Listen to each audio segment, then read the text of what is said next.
Break के बाद स्वागत है आपका। खबरों में आगे बढ़ लेते हैं। आपको बता दें कि जेल महकमे के लिए मुख्यमंत्री मनोहर लाल ने कई बड़ी घोषणाएं की हैं। मुख्यमंत्री मनोहर लाल ने आज नूंह पहुंचे थे। मुख्यमंत्री ने 68 करोड़ की लागत से बनी जिला कारागार का उद्घाटन भी किया है।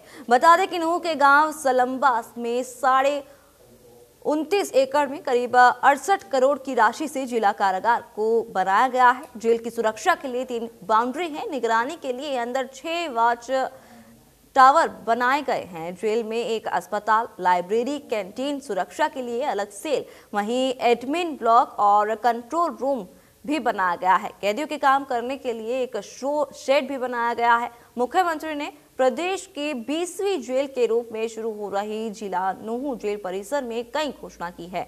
पुलिस विभाग के तर्ज पर जेल वार्डन के रूप में 18 साल की अच्छी सर्विस करने के बाद वार्डन को एग्जेक्टमी हेड वार्डन बनाया जाएगा। इसके साथ ही जेल अधीक्षकों को अन्य अधिकारियों की तर्ज पर सरकारी कार्य के लिए वाहन मुहैया कराया जाएगा। जेल विभाग में भी पुलिस विभाग की तर्ज पर राष्ट्रपति मेडल के बाद नौकरी में सेवा विस्तार किया जाएगा। साथ ही जेल विभाग में खाली पदों पर जल्द ही भर्ती की जाएगी। मुख्यमंत्री मनोहर लाल ने यह भी कहा कि प्रदेश की जेलों में बंदियों के मानसिक, धार्मिक और सामाजिक विकास पर पूरा ध्यान दिया जा रहा है। जेलों में आध्यात्मिक साधना केंद्र भी बनाए जाने का प्रावधान है ताकि वे मन की शांति और तनाव को दूर करने के लिए ध्यान लगा सके।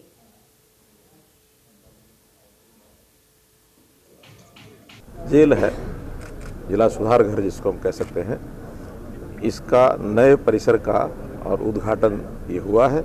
और यहाँ की सब व्यवस्थाएं मैंने देखी हैं कि जेलों में जिस प्रकार की व्यवस्थाएं होनी चाहिए ताकि जो भी व्यक्ति कैदी बन के यहाँ आए उसको हर प्रकार की जो आवश्यक सुविधाएं हैं वो मिलनी चाहिए। आखिर वो भी समाज का एक नागरिक है। अपराधी हुआ, उसको एक सज़ा हुई, लेकिन सज़ा होने के बाद उसकी जो मौलिक आवश्यकताएं हैं वो तो सबकी समान होती हैं, उनको मिलनी चाहिए। उनके परिवार के लोगों का जो मिलने जुलने का जो सिस्टम है वो भी बहुत अच्छा बनाया गया है। अंदर मैंने देखा है तो उनके मनोरंजन के लिए भी कुछ व्यवस्थाएँ, घूमने फिरने के लिए पार्क आदि की व्यवस्थाएँ, एक हॉस्पिटल भी बनाया है और उनके रोज़गार के नाते से स्किलिंग का एक सेंटर है। इंदिरा गांधी ओपन यूनिवर्सिटी के जो सुविधाएं हैं, कोई पढ़ाई करना चाहता तो उसको वो भी दी गई हैं। तो ऐसे सब प्रकार की सुविधाएं मैंने सुझाव दिया है कि इसमें एक कोई आध्यात्मिक विकास के नाते से कोई एक विपස්සना सेंटर या एक साधना केंद्र ऐसा भी कोई रखना चाहिए ताकि व्यक्ति कभी किसी अनजानेपन में किसी भी कारण से कोई गलती करके अपराध करके कैदी बनता है तो उसको भी जीवन जीने का हर प्रकार का एक स्वस्थ आदमी के तरह अधिकार जो होता है उसको भी होना चाहिए।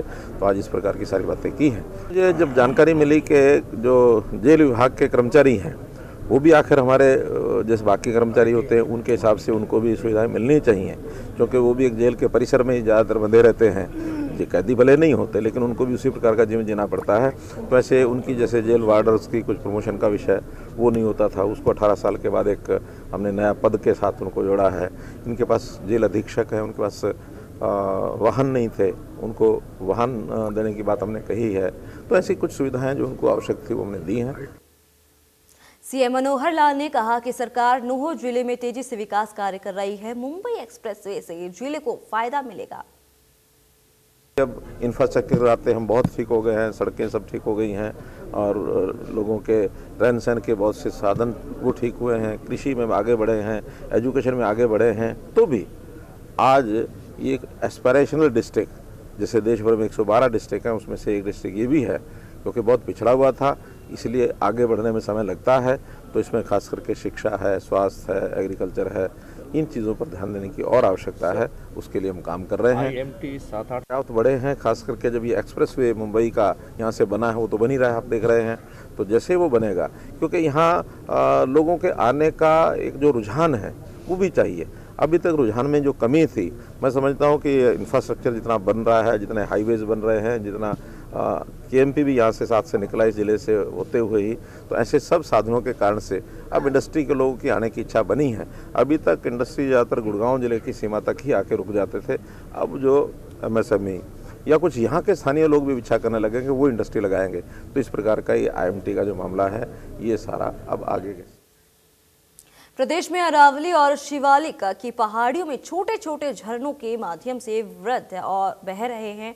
पानी को बांध बनाकर संरक्षित किया जा रहा है ताकि बरसात के मौसम के बाद इस वर्षा जल का उपयोग पेयजल और सिंचाई के लिए किया जा सके। सरकार सामाजिक सहभागिता के लिए साथ ही ऐसे बांध बनाने के लिए योजनाबद्ध तरीके से काम कर रही है। इसके साथ ही मुख्यमंत्री रविवार को फिरोजपुर झिरका उपमंडल के गांव पाटखूरी पहुंचे, जहां जल सुरक्षा सुनिश्चित कारण बांध परियोजना का भूमि पूजन भी किया गया। वहीं मुख्यमंत्री ने जल संरक्षण की दिशा में बांध बनाकर उठाए जा रहे कार्यों की सराहना करते हुए परियोजना के लिए स्वैच्छिक कोष से 50 लाख रुपए देने की घोषणा भी की। मुख्यमंत्री ने कहा कि तालाब, बावड़ी और झीलों के संरक्षण के लिए बारिश के पानी का संचय किया जाना चाहिए, जिसके लिए जन भागीदारी बहुत जरूरी है। ये मेवात एस्पिरेशनल डिस्ट्रिक्ट घोषित हो चुका है और एस्पिरेशनल डिस्ट्रिक्ट का मतलब है कि देश के 750 जो जिले हैं उनमें जो पिछड़ा हुआ जिला उसी को हम एस्पिरेशनल डिस्ट्रिक्ट कहते हैं। हरियाणा के 22 जिलों में एकमात्र ये एस्पिरेशनल डिस्ट्रिक्ट है, जिसका हर तरीके से इसका विकास करना, जो भी यहाँ कठिनाइयाँ कमियाँ हैं उनको दूर करना। जैसे आज हमारे जल पुरुष श्री राजेंद्र सिंह जी बहुत वर्षों से जल संरक्षण में ये लगे हुए हैं, तो जल संरक्षण के नाते से इनका अपना एक योगदान है। इनके आह्वान पर यहाँ एक प्रोजेक्ट का शिलान्यास करना था, तो इन्होंने कहा कि आपको आना, मैं जरूर आऊँगा। आज उस डैम का शिलान्यास किया है और ये एक एनजीओ के नाते से सारा पैसा अपने पास से खर्च करते हैं। मैंने तो केवल अपने डिस्क्रिप्शनरी कोटा में से इनको 50 लाख रुपए दिया है और मुझे लगता है कई करोड़ रुपया इस डैम पर लगेगा और ये डैम आसपास के गाँवों को पानी जो है पहुँचाएगा। जब वर्षा नहीं होगी उसके बाद जो यहाँ जमा पानी है उसका उपयोग होगा। जल यूनिवर्सिटी बनाई जाए, तो जल यूनिवर्सिटी तो नहीं, मेरे मन में विचार आ रहा है कि हम किसी एक चलती हुई यूनिवर्सिटी में पर्यावरण विभाग ये अलग से बनाएंगे, जिसमें जल जमीन जंगल और वायु हवा, इन चारों चीज़ों के ऊपर वो जो पर्यावरण विभाग है वो काम करेगा ताकि हरियाणा में पर्यावरण की स्थिति को सुधारा जा सके। तो यहाँ से शुरुआत करेंगे, आगे फिर जैसे इन्होंने इच्छा व्यक्त किया देखेंगे बाद में, लेकिन इस काम को अगले वर्ष से हम शुरू कर दें। 1 साल पहले एक योजना की घोषणा की है, उसका काम चालू हो गया है और वो रेन्यूअल योजना लगभग 263 करोड़ रुपए की योजना है। उस योजना पर काम शुरू हुआ है। तो फिरोजपुर के इस इलाके के कितने गांव, 80 गांव की वो योजना बनाई गई है। उसमें जैसी योजना पूरी होगी वो काम चालू होगा।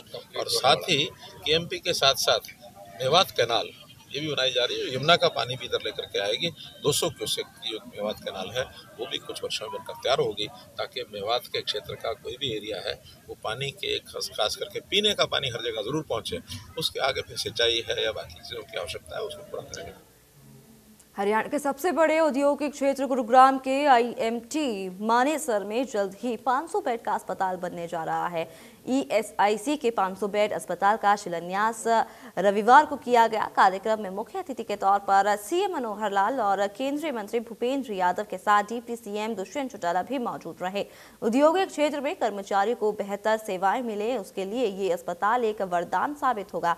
औद्योगिक क्षेत्रों में कर्मचारियों के इलाज के लिए अलग अलग इलाकों में ईएसआईसी अस्पताल खुले हुए हैं। इसी कड़ी में गुरुग्राम में भी 2 अस्पताल हैं, लेकिन औद्योगिक क्षेत्र के बढ़ते आंकड़ों को देखते हुए सरकार की तरफ से केंद्र सरकार के सामने यह पेशकश की गई थी, जिसके बाद 3 महीने के अंदर ही रोजगार मंत्रालय ने इस को हरी झंडी दे दी और आज 500 बेड के अस्पताल का शिलान्यास भी हो गया है। इस अस्पताल के बनने से गुरुग्राम के औद्योगिक क्षेत्र को ही नहीं बल्कि नुहू, रेवाड़ी, महेंद्रगढ़ के भी करीब 6 लाख से ज्यादा कर्मचारियों को स्वास्थ्य सेवाओं का फायदा मिल पाएगा। इससे आगे जो इन्होंने कहा है कि हम इसका अपना शर्तें बदल रहे हैं कि 50 किलोमीटर की दूरी के बजाय हम उसमें आईपीएस की स्ट्रेंथ कितनी है, संख्या कितनी है, उस हिसाब से भी इसका एक प्रावधान करेंगे और उस अनुसार निश्चित रूप से गुरुग्राम में भी एक अलग से ईएसआई का 500 बेड का हॉस्पिटल ये उसमें एक प्रकार से उसकी बनता है स्थान। तो वहां के लिए भी आप जरूर मंजूर करें कि एक 500 बेड का अस्पताल वहां बने। और जहां जहां हरियाणा में हमने अन्य ईएसआई हॉस्पिटल की बात कही है, चाहे वो करनाल में कही है, रोहतक कही है, हिसार कही है, जिन स्थानों पर श्रमिक बड़ी संख्या में रहते हैं उन सब स्थानों पर या तो ESI के हॉस्पिटल बनने चाहिए, नहीं तो 5 डॉक्टर डिस्पेंसरी बननी चाहिए, 2 डॉक्टर डिस्पेंसरी बननी चाहिए। आदेश स्थानों के पर ये बनेंगे तो हमारा जो श्रमिक वर्ग है इसको इसमें सहयोग मिलेगा, सहायता मिलेगी। आप इस अवसर पर आकर के स्वयं आपने इसका शिलान्यास का एक प्रकार से किया है इस अस्पताल का, आपका बहुत बहुत मैं आभार प्रकट करता हूँ।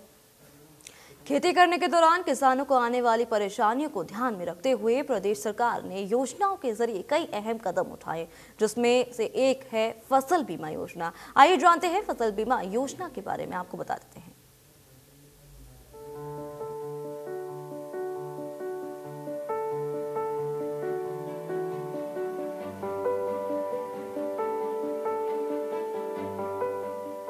खेतों में लहलहाते ये फसल जब आपकी और हमारी थाली तक पहुंचते हैं, उस वक्त हम इस बात का अंदाजा लगा पाने में असमर्थ होते हैं कि कितने दिन और रात बिना नींद के एक किसान ने काटे होंगे। इन्हीं अन्न के दानों को उगाने के दौरान किसानों को कई परेशानियों का सामना करना पड़ता है। कई बार परेशानियां ऐसी होती हैं कि पूरी की पूरी फसल नष्ट हो जाती है और किसान के समय, मेहनत और उम्मीदों पर पानी फिर जाता है।